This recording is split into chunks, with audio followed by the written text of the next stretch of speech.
Welcome back to another episode of the Merge Feast. My name is Blake. I'm here with Logan and Brandon. What's up, guys?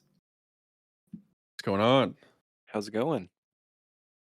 Doing well, doing well.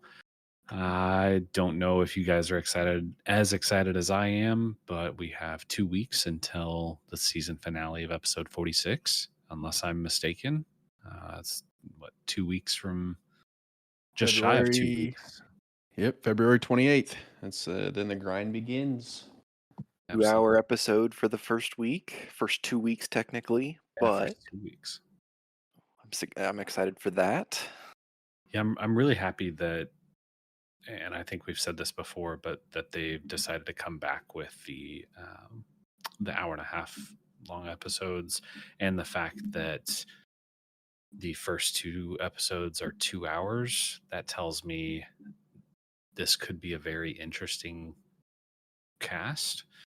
If they need that much time to dedicate to kind of sharing everybody's story and getting to know these players, I think it could be a really, really fun season. Do you think they're gonna spend all of that extra time highlighting the cast and doing that, or are there gonna be any other kind of anything new there at all?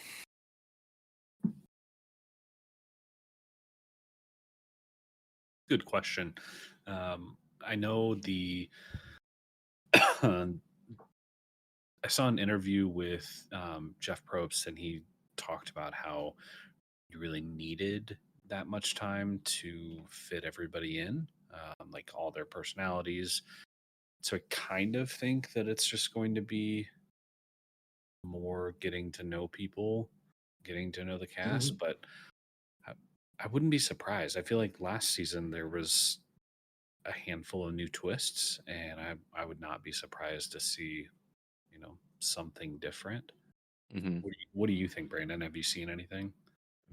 I actually I've kind of purposely, I don't know, one of those two words, been trying to go into season 46 blind. So I haven't seen anything, but I think with the 2 hour episodes, um, I would imagine that it is going to be very focused on getting to know the cast members. I think um season 45 specifically did a really good job with that, where in seasons prior it kind of felt like you didn't really know a lot of the people until the merge, and I think having 4 hours worth of content and within the first two episodes is going to help us really get to know everybody. No, absolutely. Absolutely. Well, and that kind of leads into the next thing that I know we wanted to talk about was, and we've talked about this a little bit before, but kind of playing off of what we really liked and really didn't like over last season and prior seasons. I kind of wanted to talk about what we want or what's kind of on our wish list, or even the things that we don't want to see this season. So, um, I know one that I think we don't want, that I think we could all agree on. We don't want any quitters this season. With the That quitters. I mean, that was, granted, for me last season was ended up really, really good with how poor it started. Um, so I'm glad I, you know, gave it the chance and kind of powered through. But I hope we don't have to deal with that this next season. Yeah, I hope so as well, because I think the last really 5 seasons, I feel like there's been obviously the two quitters last season, um, and then there's been an evacuation in, I think, the 2 seasons before that. So I would love to see the Survivor cast all get, if they're going to leave the game, I would like it to be via tribal council and getting voted out. So that's high on my list as well as quitters, because that just kind of sucks the fun out of the episodes when they end that way. kind of in line with the quitters, like maybe on the opposite side of maybe on the once. But if there are any quitters, I hope Jeff stays true to his word and uh, doesn't give him the snuff of the torch or makes it a little harsher on him for the quitting. But we'll see. Hopefully, it doesn't come to that though. Yeah, I have high hopes for this season just based off of the teaser that they showed us at the end of 45. This seems like it's going to be a really interesting and fun cast, which we'll kind of get into a little bit later. But I am very optimistic for what I've seen. What are some things that to you guys that are on, like, say, your wish list? Um, for me, this is really solely just kind of based off of season 45. I think we all three agree that season 45 was fantastic, one of the better seasons of Survivor. I think one thing that it really lacked, in my opinion, was strategy, good strategy, specifically among the Bellow tribe or the tribe that was in the minority. I would like to see um, players, if they're in a similar situation to that, maybe see some power shifts and see some blind sides and kind of have some rivalries going back and forth rather than one tribe controlling the game through the entirety of the season. What about you guys? No, I'm with you on that for sure. As much as I like an alliance to stick together for a long time, um, it just kind of reminds me a little more of the old school play as opposed to everybody switching all the time. I think I want a good combination of that, but not only do I want the minority to have some better strategy unlike last season, but I also want kind of that majority, the ones that have the power and control, to want to mix things up a little bit and people not just be stuck. So that was my big drawback last season, and so I'm definitely with you on that. Do you guys think they'll have any new twists or anything different than last season? Because last season there were a couple little unique twists and turns that I don't remember seeing before, like multiple split tribal councils once the merge happened, and then a lot of people losing their votes. Like I feel like more than I remember in past seasons. But was there any other like new challenges or twists that I'm missing? And do you want that many? Like, talk to me about what you guys think there. So for me, if I am thinking correctly, 41 and 42, season 41 and 42 had kind of the same gimmicks and twists. Same with 43 and 44. Those two were kind of sister seasons, if that makes sense. So I'm assuming that they're going to keep the same theme with 45 and 46, where there's going to be a lot of similarities in the seasons, just because the players that are playing in those respective seasons haven't seen the other ones. So it's all new to them. While it won't be new to us, I am guessing that it will be very similar, but I do hope that they back off of votes being lost, because I think there were multiple tribal councils where at least one person didn't have a vote. And there was also a very critical tribal council. I can't remember off the top of my head, but I think it was Final 9, where it was either 3 or 4 people didn't have a vote. It's a very critical point in the game. That could have been a flipping point in the game. So I'm hoping that less power is taken out of the players' hands at tribal council. Yeah, I agree with that completely. I think the lost votes and all is bad for tribal council and the game to a point. Um, I think I had never really looked at that before, Brandon, of the similarities between the 41, 42, and then 43, 44. So with hearing that, I would almost bet it's the same, and that makes sense. Just less they have to really come up with. So, and I'm okay with that, but hopefully they tone it back on the votes being lost. But one other just kind of small thing that I kind of thought about was I think back in, I believe in 41 or 42, they came out and were kind of said that they were going to be doing some more like viewer insights or kind of giving like, hey, this is what's going on, where kind of lays out for the viewers in a way, or highlights, hey, this is where the idol was, or a couple different scenes from Jeff. I think they still do some of those, but I think those were kind of fun and um, insightful for the viewers, but nothing major there. Yeah, a little behind the scenes look. Yeah. I'm with you there. Those were cool. So I'd love to see some more just kind of behind the curtains type of stuff.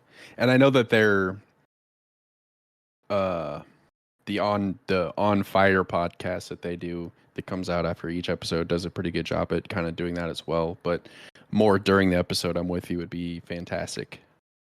Yeah, I had kind of forgotten about the fact that they usually film these in twos. Because you're right, it's not, this new cast doesn't know anything of what happened last season. So that makes total sense. One of the things that I thought that they could maybe do, this is just kind of a random idea, but before the merge, or really any time, if you find like the beware advantage, instead of losing your vote, maybe you lose the ability to compete in a challenge. And so then like potentially detrimental to the entire tribe for you to try and get that. But Like almost like you have to play a man down in a challenge. right, Is right. okay. And then people are gonna know, like, I don't know, if they kind of put you on blast and say, dang, well, why can't he? Is like, oh, he's got a punishment. I don't know, something to just kind of mix it up, because I was trying to think like, okay, I like the different twists and challenge, or twists and turns and little wrinkles that they throw in things, but what negative consequence can there be other than losing your vote? And the only thing that I could think of was like not having the ability to participate in a challenge, or I don't know, something like that. Yeah. Yeah, I think there could definitely be some different punishment or different criteria along when you find a beware advantage, but I don't know if I don't know if the challenge, being eliminated from or being ineligible to compete would work, just because I know you like it, because then you'd be out there for everybody to see you, and somebody would Right. know something was up, and I guess that would put a massive target on your back, so it would make you work even harder to actually figure out whatever the puzzle is. So it could work, I guess. But Yeah, but then I mean the only other downside to if somebody has to sit out, then I guess if you just play a man down rather than the other tribe it being even, I guess that makes sense. Never mind. yeah, but I guess if you go to tribal, the man down's getting voted out, right? You would think Yeah. immediately. Unless they get an idol. Unless. I don't know. Just So, something to think about. I doubt that anything like this drastic will change in season 46, but I will be curious to see how they switch it up, because they've done a good job of adding new twists and little unique kind of facets to the game, but I'm kind of ready for something new. yeah. So Um, Another item on our wish list was new challenges. And I think because for 44 seasons, Survivor has really more or less kind of recycled the same challenges over and over again, or like changed them a little bit. And I think in 45, we actually probably largely due to Carson, like 3D printing puzzles and stuff at home, we finally got to see some new challenges or at least new puzzles in season 45. So I hope that that trend continues and they give us fresh puzzles and fresh challenges. I would agree. The one challenge that I missed was the balls at the very end where they're having to manage the like multiple balls and grab it with. Do you know what I'm talking about? Yeah, like what's usually the final challenge where they they Yeah. have one hand behind their back Mhm. and they have to keep adding balls. Yeah, that's a great challenge. I missed that one. Other than that, like I'm totally great with new challenges and all, but I missed that one. Yeah. A challenge I'd be okay with seeing every season is I think it's called the last gasp, but it's where you're in the Mm. ocean Oh yeah. and you're under that grate and you're just like basically trying to wait out the tide. Yeah. That is such a good challenge. It's Remember just that like one that they willpower. outlasted the tide and they ended up calling it a tie? Yeah, it was a couple seasons ago. Mhm. Because they outlasted the tide, and Jeff's like, "Well, I don't really know what else to do from here." Because Let's wait 12 more hours and yeah, Speaking of not necessarily a challenge, but one thing that I hope they bring back is the auction, and I'll be curious if they bring that back, if they make any changes to it this season. But I would I agree. love to see that come back. It was very fun, and I think it was so popular that I would be shocked if it didn't, but who I knows? And I mean, along with that, you guys know I'm a sucker for the reward challenges, not just the immunity challenges. And I hope we have more of those, just like we did last season as well. yeah, I hope they bring the auction back, and I imagine that they will. But I hope that they tweak it a little bit because the way that they went about it, while I liked that they didn't have advantages available for auction, I didn't like that it was whoever has the most money at the end loses their vote because you had people instead of like bidding on fun things, it was just I'm gonna throw all my money at a chocolate milkshake. I'm gonna pay $900 for it. So I hope that they change it a little bit. Yeah, Like maybe they just make it a fun thing and there's no strings attached. That would be cool with me, honestly. for sure. Yeah, I'd be good with that.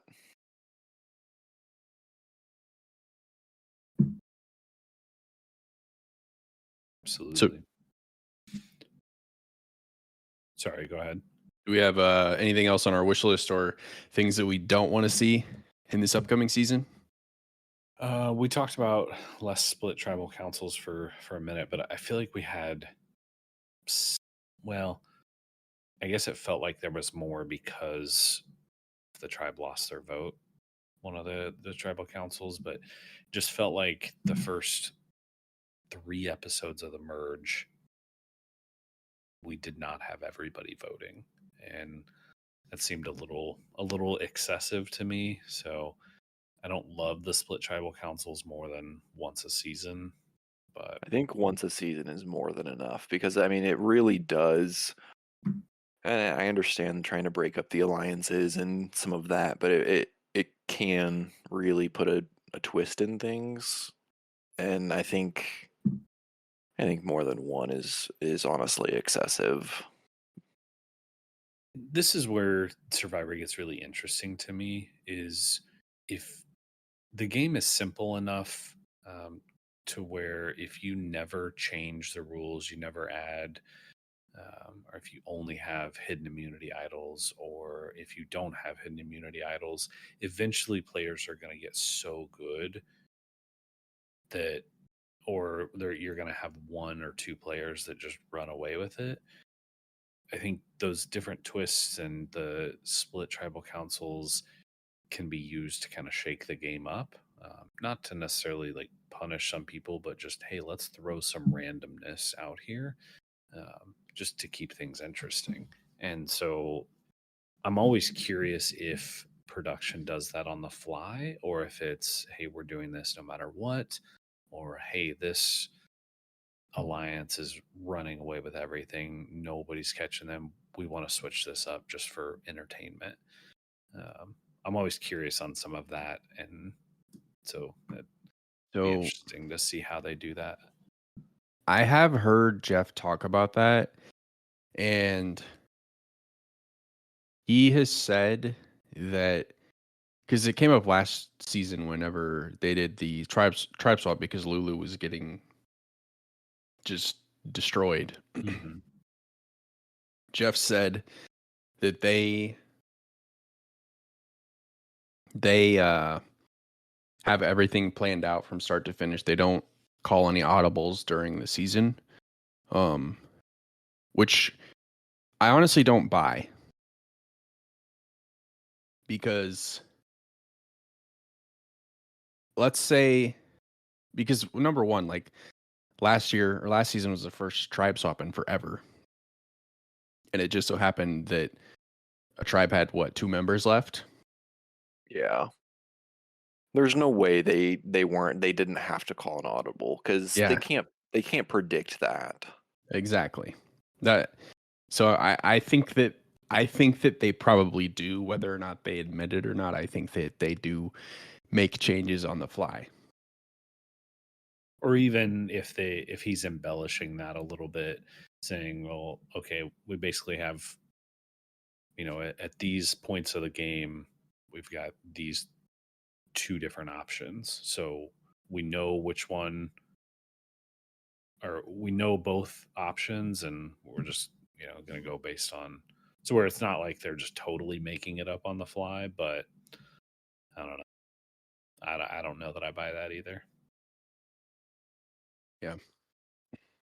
But honestly, I think there's a part of me that wouldn't be mad if they came out and said like, oh yeah, sometimes we're just like, let's do this. This would be interesting to see what happens. I would not be mad at that at all. Right. Especially if they show you some of the behind the scenes stuff, like we talked about with just having the audience insight.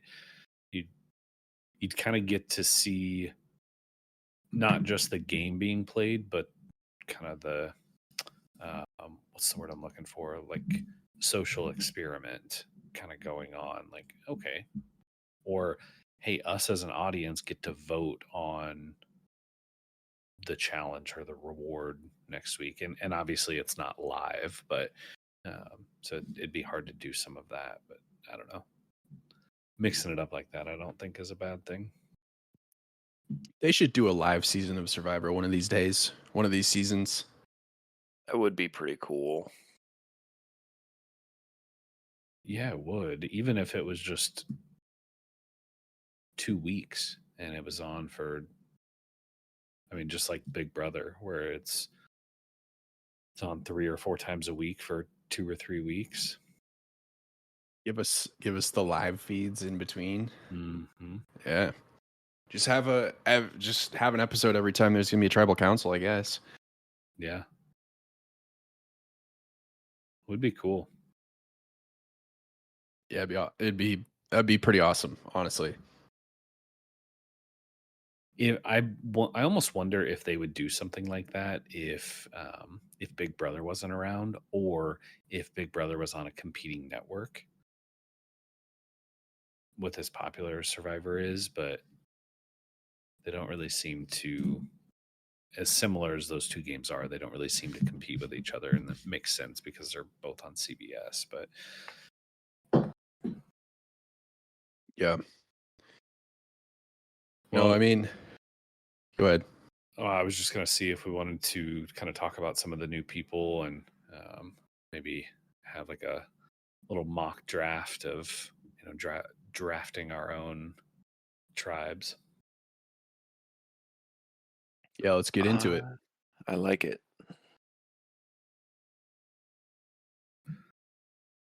Well, I've got the list pulled up, and I know you guys should have it in front of you too. But it looks like there is 18 people, 9 guys, 9 girls. Should be pretty standard. Um, I don't think we've really. It's been pretty even for every season that I can remember, right? As I far as Like how guys and girls. I think so, yes. do believe so. That's something I think Survivor's done really good, is just keeping things balanced and to fit like any and every walks of life um to age. I mean, having people that have been 17, 18 years old, and then others that are in their 60s. So I think they've done a really, really good job at casting, and I'm excited to see these people. So how do we want to do this? We want to like just read off all the names, or tell something about them as we're reading into that, or what do we want to do here? What do you think, Brandon? So let's do just kind of a snake draft. We can do oldest to youngest is fine. And yeah, just pick somebody, and then honestly, you want to read something interesting about them, or just like, I think that's an awesome name, and call it good. Whatever you want to do. So, Blake, if you want to keep track of the draft, that looks like you're doing that. That's awesome. And we can get into it if you want to lead us off. Ooh, me leading us off. Okay. Yeah, you are the oldest. So Put him on blast. The shot's fired. Okay, so I pulled up the list, and I'm not even going to be looking through the pictures as we do this until I pick somebody. So I am going to go with Jessica Chong. Looks like she goes by Jess. So that's going to be my first pick. And awesome. let me see here. Something about her. Says hometown Hong Kong / Toronto. She's a software engineer in San Francisco. Looks like she's married. And see, 3 adjectives that best describe her: silly, animated, silly / animated, compassionate, and persistent. So my first pick. With the number 2 pick of the draft, I am going to pick Jamelia. I don't even know how to say her last name. Husan Adams. She goes by Jim. Kind of picked her for a reason of one of the questions that was asked of her was, what past survivor would you play the game most like?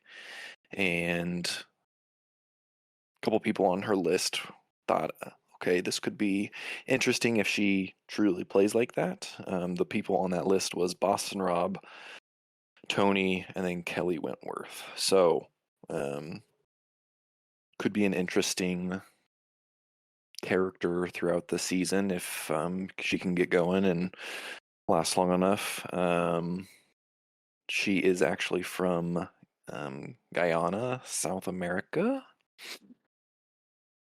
Lives in Chicago and is an international brand mentor. So could be Fun one.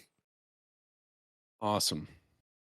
With my pick, I'm going with Soda Thompson. Number one, her name is Soda. That's pretty awesome. She is from Lake Hopatong, New Jersey. I'm sorry for any residents of that city if I said that wrong. Reach out to us, please. And something that stuck out to me was, what is something we would never know from looking at you? And her response is, I am deathly afraid of butterflies. I cannot even be in the same field as one, and I can sense when anything small, soft, and winged is nearby. And another answer stuck out to me. So, what past survivor would you play the game most like? And usually, if you're asked this question, you would say a former contestant, Boston Rob, Kelly, Caleb, whoever. Her response: season 42.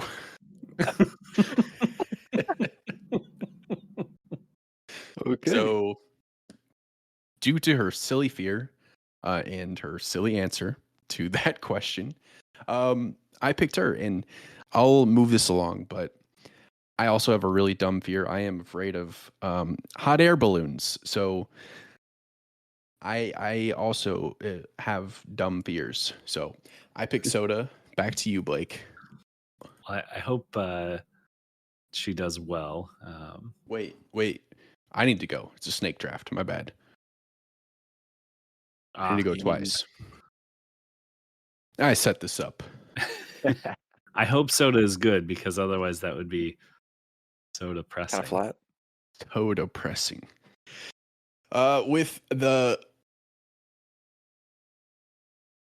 With my next pick, I'm going with Randon Ooh, good pick. Montalvo. Because it's Brandon with no B.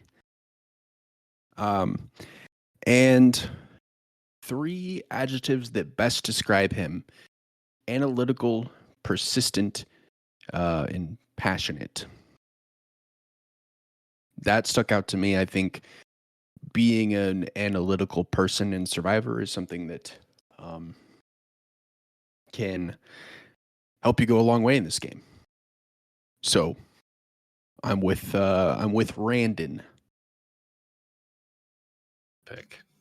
All right. So for my pick, I'm gonna go with Charlie Davis. Kind of the reasoning for picking him that stuck out was his occupation is a law student. So still in school, fairly young, but going through law. I always feel like the lawyers and people of that background tend to do really well in the game, and depending on how he plays that, if he tells people, be interesting to see. But a couple things about him: he's really into running. Said like serious competitive running, debating, and board games. So could be a good one.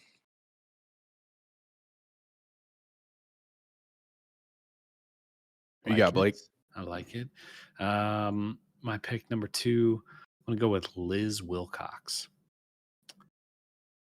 She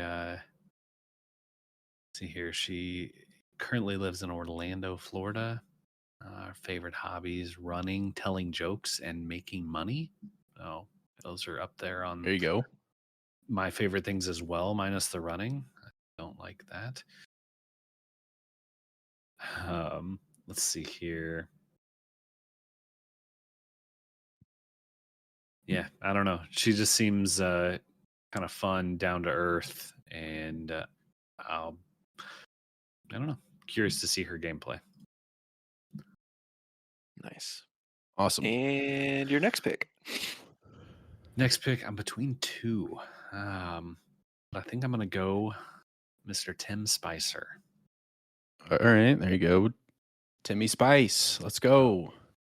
Mr. Spicer. He is from Atlanta, Georgia, and he's a college coach. The thing that kind of stood out to me about him was his 3 favorite hobbies: dating his wife, watching Survivor and Peaky Blinders, and exercising daily. Just seems like just a genuine good dude. And looks like I mean, how his friends would describe him. Says my friends would describe me as God's child. Tim is extremely uplifting, a good listener, and a great friend to have. So I don't know. Curious to see if he sticks to that in the game. And yeah, he seems fun. Nice. Okay, for my next one, I am going to go with David Jelensky. Yes. I saw this guy earlier. Old So, JJ. a couple things about him. He's kind of an interesting guy. From Las Vegas, lives in Las Vegas still. He is a slot machine salesman. Cool. So, kind of a cool thing.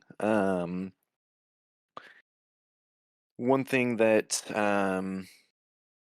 so one of the things was, what risks have you taken in your life to change for better, even if the outcome wasn't planned?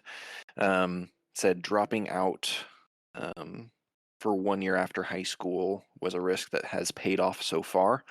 I mean, not necessarily. I mean, I guess school isn't for everybody, but seeing that shows me that he's not afraid to take some risks. So hopefully that kind of echoes into the game as well. So just kind of an interesting guy, and seems like he's passionate and might have a lot of knowledge. So we'll see. I like it. He stood out to me as well. My next pick is going to be Q Burdett, and he's from Memphis, Tennessee. Something that stood out to me, similar to you with Jelensky, Logan, was for Q Burdett. How would your friends describe you? I think my friends would describe me as the crazy risk-taking friend. They would probably add that I am the luckiest person they know. Being a risk taker and having luck are two things that are vital to having a successful run on Survivor. So I really like to see that in his bio. My next pick is going to be Mariah Gaynor. And she is from San Diego, California. She's into beer brewing, surfing, Dungeons and Dragons. Her friends would describe her as a go-getter.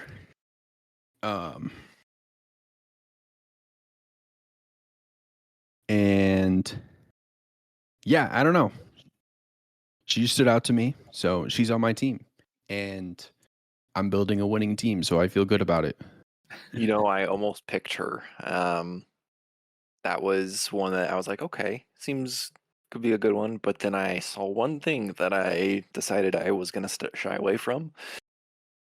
And that was what she said whenever it was asked, what's one thing somebody wouldn't know about you when they're just looking at you? And it was that she second guesses herself a lot. So it'd be interesting to see how that plays out.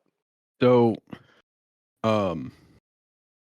something else that I noticed to make me feel okay about that was, it says, well,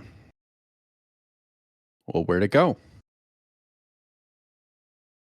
Oh.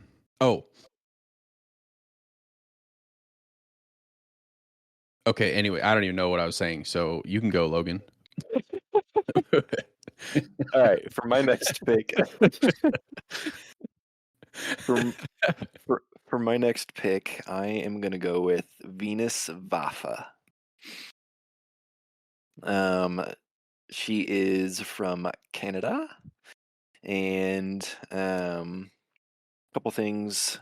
She enjoys playing poker, creative writing, making short films. Um, Adjectives that describe her: passionate, persistent, and sassy. One thing that she says that wouldn't know about her just looking at her was, I am very observant and can see right through people's uh, Facade. facades, Facade. facades. There you Okay, go. I don't know why I was struggling with that. um, but so seeing how she reads people, so it'll be interesting to see her play. Nice. All right. Let me see here. Who do we have left? Well, you got 2 for us. We have 1, 2, 3, 4, 5, 6, 7 players remaining. All the ones in black are who we have remaining. All right. I'm going to go with Mr. Hunter McKnight. Looks like he is from French Camp, Mississippi. How would his friends describe him? Competitive, bit odd, intelligent, quick-witted, maybe a little arrogant, fun, and hardworking. That sounds like the perfect guy for this show. I like it. Who's next for you? Pick number 2. Let's see. Do I have... So I've got 2 guys, 2 girls. So I can go either direction. I'm going to go Kinsey Petty. Kinsey Petty she's 29. Currently resides in Charlotte, North Carolina. 3 favorite hobbies: jigsaw puzzles, fantasy romance novels, and playing cards. So the puzzles, I'm hoping that comes into play for her. And I hope that's not just all talk, like we've seen a couple people say, like the self-proclaimed puzzle kings that can't solve a puzzle. So hopefully that works out for her. Oh, and the something we would never know from looking at her, that I'm a savage in Catan, which is a really fun strategy game. And so I think strategy will be a good thing for her as well. Sweet. Who's on your board, Logan? I'm gonna go with Ben Katzman. 31 from Miami, Florida. Musician, and says he is an emotional and passionate person who's living for a good time and a real time. So, seems like he's pretty a happy-go-lucky guy of living life to his fullest and kind of sharing that with the people around him. So, yeah. Awesome. I am going to go. I have 2 picks. I'm going to go with Banu Gopal. He born in India, currently lives in Massachusetts. 3 of his favorite hobbies are dancing, swimming, and yoga. How would your friends describe you? My friends have often called me adaptable and independent because I've lived alone in many cities. I think that stuck out to me because adaptability, being able to move on the fly in Survivor, is something that you need to do well at to get to survive the vote. So I picked him. My next pick is going to be, give me just a second here. You better not take mine.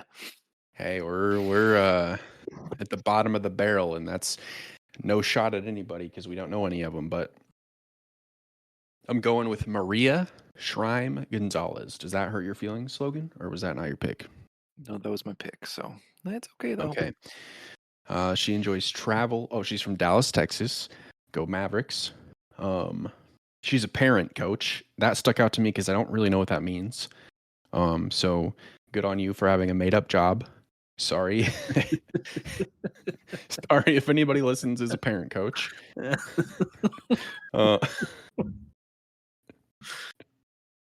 but she's determined, loyal, and resilient. So she kind of has the vibes of maybe having a hero tag as a Survivor contestant. So I'll be interested to see how that plays out for her.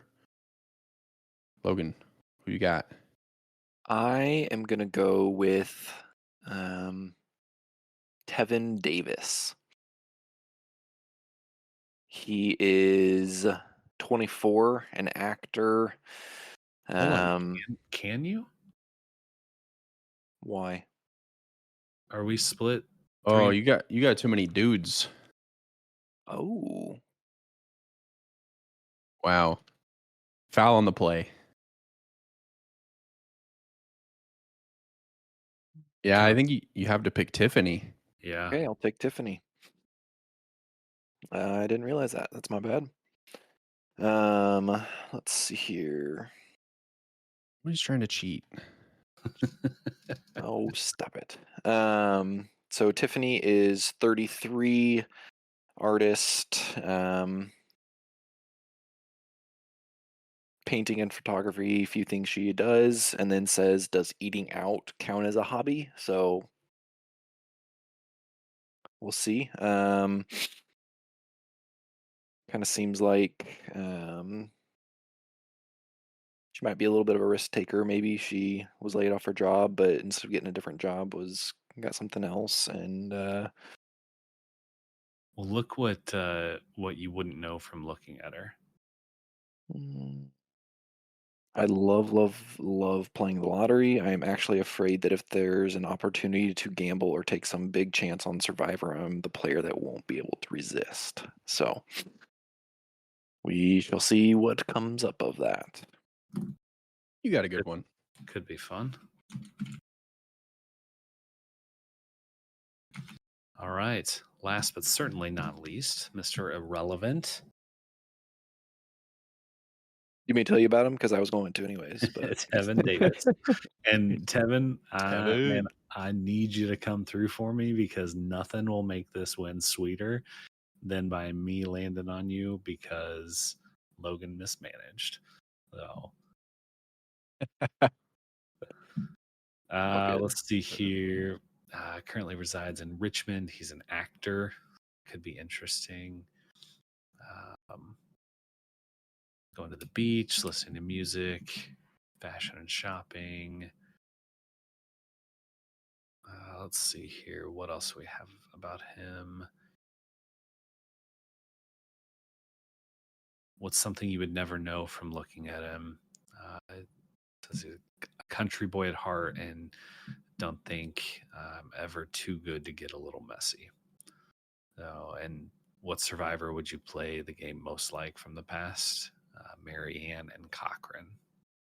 So those are two very strong people. Oh, two winners.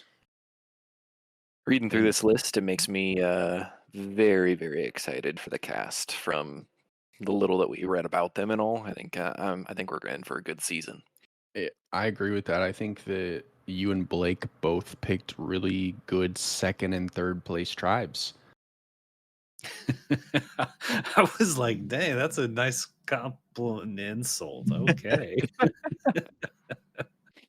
We'll just let the season do the talking. You had me in the first half, not gonna lie. Well, other than that, did we have anything else really planned? No, now we're just anxiously awaiting season 46. 2 weeks, less than 2 weeks now. Yep, less than 2 weeks. Be sure to tune in. I don't believe we will have an episode in between now and then, but check us out on Twitter or X or whatever the kids are calling it these days at the Merge Feast Pod, and we'll kind of update you as to when our season finale episode will come out. Not finale, season premiere episode will come out. So we'll keep everybody posted there. But yeah, thank you guys for tuning in on the off season between seasons, and yeah, that's all I've got. We'll see you guys in a couple weeks.